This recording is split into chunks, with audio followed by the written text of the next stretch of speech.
J'ai donné la vie. Ça m'a tuée, j'en avais une seule. Je n'écris plus. Depuis aujourd'hui. Ça ne s'appelle pas écrire, ça s'appelle marquer. Je marquerai chaque jour quelque chose sur elle. Au moins une ligne. Il n'y a qu'elle. Que ça. Que ça. Qui m'a tuée.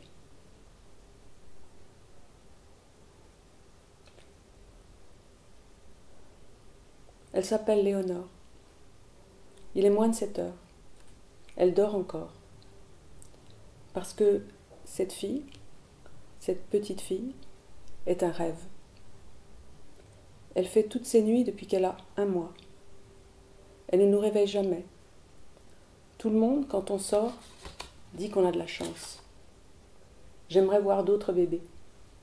Elle est très sage. En ce moment, je pleure tout le temps. Elle comprend. Ça doit l'ennuyer que je pleure avec elle. Je vais la perturber. Je ne veux pas faire d'inceste avec elle physiquement. Mais dans la tête, ce n'est pas possible autrement. Pour moi, en tout cas. Les autres parents, ça ne m'intéresse pas. Demain, mardi, elle aura 8 mois. Je le sais. Quand elle est sortie, c'était de moi. C'était l'horreur. Là aussi, d'après les autres, le rêve, supportable, les médecins et les femmes. Peut-être pas très agréable, mais vivable. Pour moi, c'était très très clair, quoi. Je voulais être publiée, oui, avant.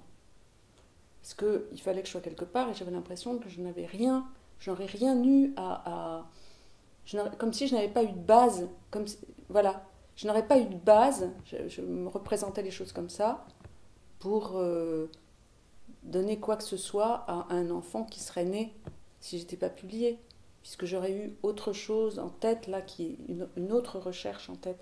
Et être quelque part, c'est une maison, quoi. C'est quand un enfant naît, il faut qu'il y ait une maison pour l'accueillir, enfin. Et pour moi, être publié, c'était ça, être quelque part. Alors sinon, j'avais l'impression que j'étais pas quelque part, quoi. Pour moi, j'étais pas quelque part. Et encore aujourd'hui, quand je n'écris pas, je sais pas où je suis. Enfin, je suis nulle part, quoi. Vraiment, il n'y a que dans un livre que je me dis que j'habite quelque part. Sinon, j'ai pas l'impression d'habiter où que ce soit. Et là, sans être publié, franchement, je pouvais pas, je sais pas, je pouvais pas être. Donc sûrement pas être mère non plus.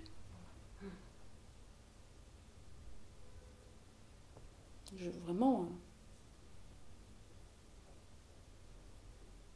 je vois pas le lien que j'aurais pu, comment dire,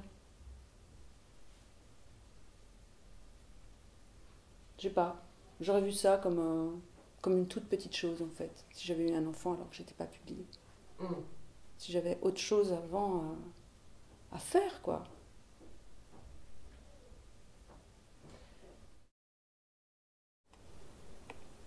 J'arrête d'écrire. Maintenant, quand on me demandera si je travaille, je répondrai non. Ce que je fais, je dirai rien. J'élève ma fille, malgré le recul social par rapport à écrivain. Je devrais la détester. Sur certains points, je la déteste. À ne rien faire, je vais devenir une loque. Depuis que j'ai donné la vie, je me sens morte. D'ailleurs, je suis moche. En ce moment, elle dort. Ça fait 7 heures que je ne l'ai pas vue. Hier, avant d'aller me coucher. Elle travaille, elle. On voit que les bébés font un travail. Tout ce qui n'est pas son développement, elle laisse. Avant d'aller me coucher hier, j'y suis passée. Et après, j'ai caressé la porte de sa chambre refermée. Elle dort les yeux fermés, la tête en arrière, les cheveux lisses ou hirsutes, ça dépend. Ça dépend du temps d'endormissement. La main au début du sommeil sur son petit chien. Après, elle écarte les bras et ça tient aux épaules comme des ailes. C'est déployé. Je me sens plus légère ce matin. J'ai arrêté d'écrire. J'ai pris la décision hier. J'arrête les travaux forcés. La pénitence, définitivement. C'était ça, bien sûr, les lignes. Chaque jour, je jure d'écrire toute ma vie, tous les jours, au moins une ligne sur elle. Avec l'arrêt de l'écriture, aucune contradiction. Comme je disais, je n'écris pas en ce moment, je marque Léonore. Elle s'appelle Léonore. Chaque jour, je marquerai au moins une chose sur elle. Demain mardi, elle aura 8 mois. À Nice, Claudine me disait « Tu marques ?» en faisant le geste. Aujourd'hui, première dent. Aujourd'hui, premier sourire, premier hareux. Je répondais non. Claudine avait raison. À partir de maintenant, je marque. Un peu trop tard. À cette époque-là, je faisais beaucoup lire ce que je faisais en cours de travail à Claude, donc, qui est le père de Léonore, avec qui je vivais, avec qui j'ai vécu pendant 17 ans. Et donc, il avait un certain pouvoir sur tout ça, une certaine autorité que je lui accordais. J'attendais ce qu'il allait dire avec... c'était important pour moi. Et donc là, il lit, jusque-là, il disait « Ah, c'est formidable, c'est ça ». Et là, je lui donne à lire ce que j'avais fait. Le livre n'était pas entier, hein, c'était, je ne sais plus, j'en ai peut-être 2/3, un truc comme ça. Et il me dit, écoute, oui, moi ça m'intéresse, parce que Léonore, je la connais, ça va sûrement intéresser ta mère, et puis voilà. Mais sinon, je vois pas, je vois pas qui ça peut intéresser sinon. Parce que c'est pas un roman, c'est pas... Celle-là, c'est un truc privé, quoi, etc.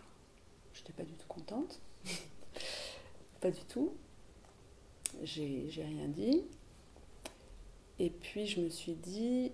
Et puis, le lendemain, ou le jour même, je ne me souviens plus, le jour même, je crois. Je crois que j'ai réagi à ça tout de suite. Je me suis dit, ah bon? Ah oui. Ah bon? Tu penses que ça va intéresser que toi et ma mère? Vraiment. Tu vas voir. Tu vas voir de quoi je suis capable, puisque tu dis ça. Et donc j'ai continué le livre, et j'ai écrit cette mort de Léonore, qui était quand même, c'était quand même, enfin voilà, aujourd'hui, moi ça me paraît, j'y pense plus, mais quand même, avoir un petit bébé en face de soi, parce que j'ai écrit la grande partie de ce livre, assise à mon bureau, avec elle en face, parce que j'étais toute seule à la maison, avec elle qui avait donc 8 mois, et elle était en face, dans sa chaise, ou en train de faire la sieste, et je me relevais pour lui mettre la tétine, le doudou, enfin bon, etc. Je retournais à la machine, enfin c'est comme ça quand même que je l'ai fait. Bon.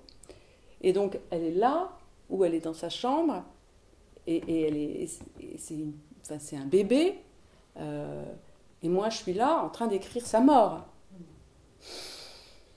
Avec le nom, avec tout, avec des situations, avec le vêtement, qui est un vêtement à elle, enfin tout ça. Donc c'était pas si évident quand même à faire. Bon. Et je le fais. Bon. Et pour moi, ce que j'ai pensé après, alors ça c'est ce que j'ai pensé en le faisant, ça c'est la raison, c'est ce qui m'a poussé à le faire. Et je l'ai fait. Bon. Et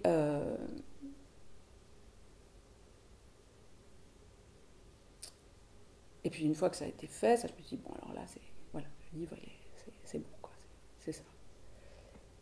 Et puis ensuite, quand j'ai réfléchi à pourquoi j'avais fait ça, parce qu'après, il y avait des gens qui venaient me voir, tout ça, dans les librairies, enfin, le livre s'est très peu vendu, mais il y a eu quand même quelques petites rencontres librairies, tout ça. Oh là là, comment va faire? Non, mon Dieu, c'est triste, enfin bon, les gens venaient s'apitoyer. Et moi, après, ce que je me suis raconté, voilà ce que je me suis raconté, et franchement, j'y crois à ça. Enfin, c'est que pour moi, je pense que ce que j'ai fait là, à ce moment-là, c'est un peu comme le sacrifice d'Abraham. C'est-à-dire, c'est comme si la littérature m'avait dit « tu m'aimes ?» Jusqu'à quel point tu m'aimes Est-ce que tu es prête à tuer ton enfant par amour pour moi, par fidélité à moi? Et je dis oui, oui, je t'aime suffisamment, oui.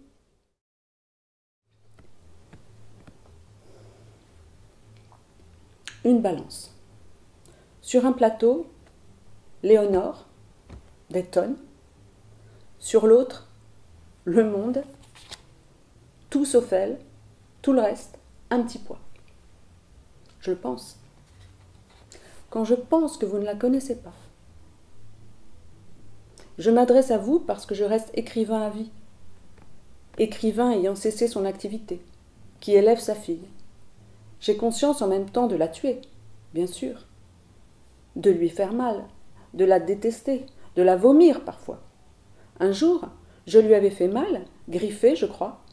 Pour m'excuser, je la changeais, j'ai fait un beau lapsus. J'espère que je t'ai fait mal. Au lieu de « j'espère que je ne t'ai pas fait mal, ma chérie ». Je n'écris plus. Quelle libération! L'écriture, quelle merde c'était devenu! Ça l'a toujours été. Comme Léonore, c'est de la merde, je le sais. Un tas de poussière. Mais je l'aime. Mon amour comme une bite dressée, qu'est-ce que j'y peux? Il m'en faudrait un deuxième, peut-être. En réfléchissant, non. Mon père avait bien 2 autres enfants. Et de toute façon, pas un deuxième accouchement. Je veux que Léonore soit seule. Je suis folle d'elle et veux le rester. J'ai vécu des trucs durs. Le pire, l'inceste par voie rectale. J'expulse ma merde difficilement. À l'accouchement, pareil, coup d'air me disait de pousser, moi je faisais le contraire. J'ai le réflexe inversé. Dans l'intimité des WC, on n'est pas confronté à ces difficultés. Je ne savais pas avant. Donc, Léonore, très difficile à expulser. Celles qui disent que l'accouchement n'est rien, on oublie. Pourquoi disent-elles ça?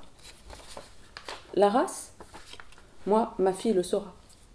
Je veux parler d'elle. Je ne parle que de moi. Pardon, je ferai une petite coupe. Je veux parler d'elle. Je ne parle que de moi. Mon amour pour elle. Comment marquer? Que faut-il marquer pour, dans 20 ans, relire et ressentir? Relire et avoir les mêmes pensées. Cet amour, en garder. Premièrement, elle est belle. Elle est très belle. Attendez, j'arrête. Je crois qu'elle est réveillée. Je vais voir. J'ai cru entendre son papa lui parler, sa belle voix. À moins que ce soit des gens dans la rue.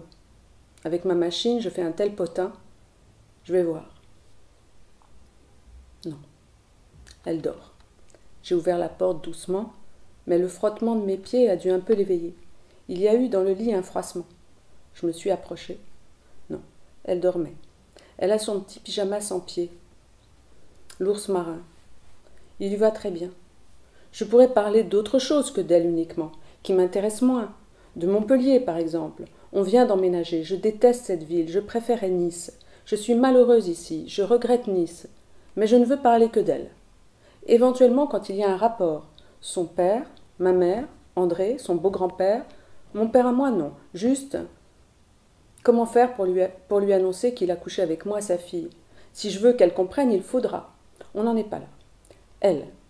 Hier, je caressais son visage dans le lit. Mes mains sont devenues vieilles et rouges.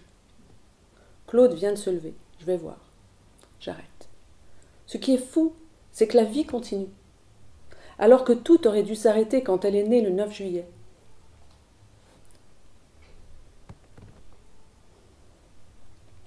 Je me suis levée. Je suis allée voir Claude. Je lui ai fait lire en disant « Tu seras mon seul public ». Il a ajouté « Peut-être plus tard Léonore ». Je suis allée chercher Léonore qui parlait dans sa chambre. Ces petits bruits sont beaux d'une autre pièce.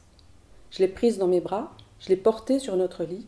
Claude avait caché son corps sous la couette. C'est moi qui veux. Il en tient compte. Moi, je ne me gêne pas. Elle me voit nue souvent. Et elle regarde. Avec lui, on s'est souri. On s'est dit qu'on était heureux. Puis j'ai pris ma douche. Claude a préparé le biberon, je lui ai donné. Elle pleurait. Elle avait faim. Son estomac, à force de rester avec nous au lit. Maintenant, elle joue dans son parc. En lui donnant le biberon, j'ai fait des choses. Je me disais, je les écrirais. J'ai fait qu'elle me caresse l'intérieur de la bouche en dirigeant mon visage vers ses doigts. Avec son doigt, puis avec 2 doigts, mes gencives, puis ma joue intérieure. Les lèvres, le menton, puis les narines. Elle préférait ma bouche, comme moi. Toute une journée à s'aimer va commencer. J'espère. J'espère que ce soir, en me couchant, je serai heureuse et elle aussi. Au moment de se séparer, qu'on sera heureuse et reposée, impatiente pour demain. Elle geint. Ça devient des petits cris. J'y vais. Mais si c'est grave, c'est déjà trop tard. Je fais la cynique, c'est bête. J'arrête. J'y vais. Je reviens pour marquer. Je viens de lui dire la phrase « Qu'est-ce qui se passe, ma poulinette ?» Voilà.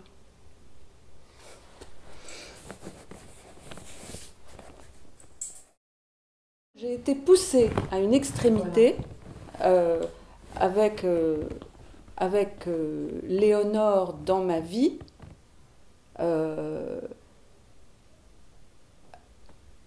À laquelle je n'avais pas été poussée avant. C'est-à-dire que jusque-là, je n'avais pas été contrainte à ce que j'ai accepté, à ce que j'ai trouvé, à ce que j'ai fait dans Léonore toujours. Avant, je pouvais faire des métaphores, des trucs, des machins, voilà, enfin, tourner, contourner, etc. Alors que là, ça faisait 2 ans que je ne pouvais pas écrire.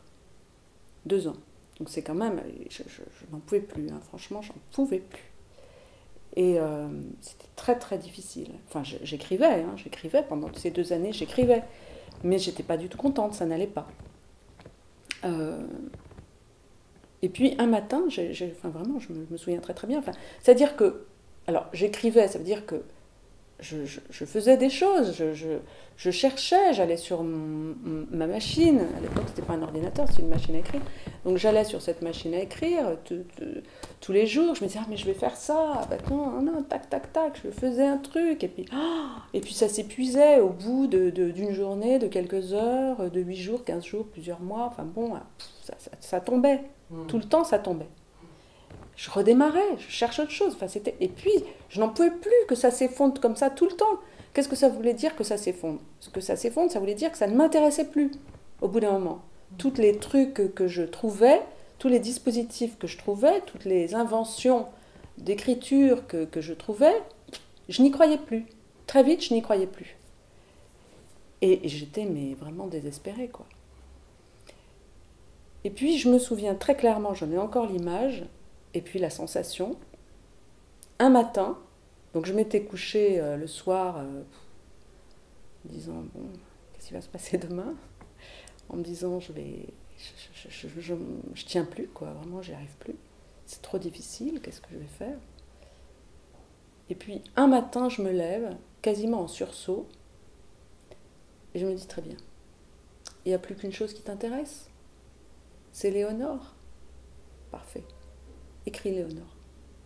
Tu n'as qu'à marquer Léonore. Et puis comme ça, et puis t'arrêtes d'écrire parce que c'est ridicule. Tu vas pas faire un livre où tu dis elle a pleuré, elle a pris son biberon, elle a fait ceci, elle a fait ça. C'est grotesque.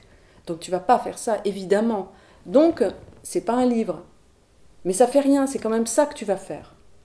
Donc là, je me suis levée comme si j'avais eu un ressort dans le lit qui m'avait poussée. J'étais électrique. Et j'étais complètement sincère quand je me disais ça fait rien, ça sera pas de la littérature, tant pis, on en finit avec ça, c'est pas grave, tant pis, je suis obligée de laisser tomber. Mais au moins, je vais me lever et je vais écrire ça puisque ça m'intéresse. Je me suis mise sur la machine et j'ai commencé, j'ai donné la vie, ça m'a tué, j'en avais une seule, ça ne s'appelle pas écrire, ça s'appelle marquer, etc. Enfin, voilà ce que j'ai lu. Donc, j'ai fait ça, mais convaincue encore que ça ne pouvait pas être la littérature et que ça n'en était pas. Et puis peu à peu, l'idée qui de toute façon était au fond de moi, qu'on ne sait jamais, ça pourrait quand même en être, a commencé à insister, enfin à se faire jour. Et puis elle était là. Et puis je savais très bien au fond de moi-même, je ne voulais pas me l'avouer, mais je savais très bien au fond de moi-même que bien sûr, ça pouvait être ça, la littérature. Puisque de toute façon, je pense en vrai que la littérature, c'est toujours quand normalement il n'y en a pas, qu'en fait il y en a. C'est-à-dire quand on s'est mis dans une situation telle que ça ne peut pas être de la littérature, c'est-à-dire qu'on a renoncé aux moyens de la littérature, que tout d'un coup, il peut peut-être y en avoir.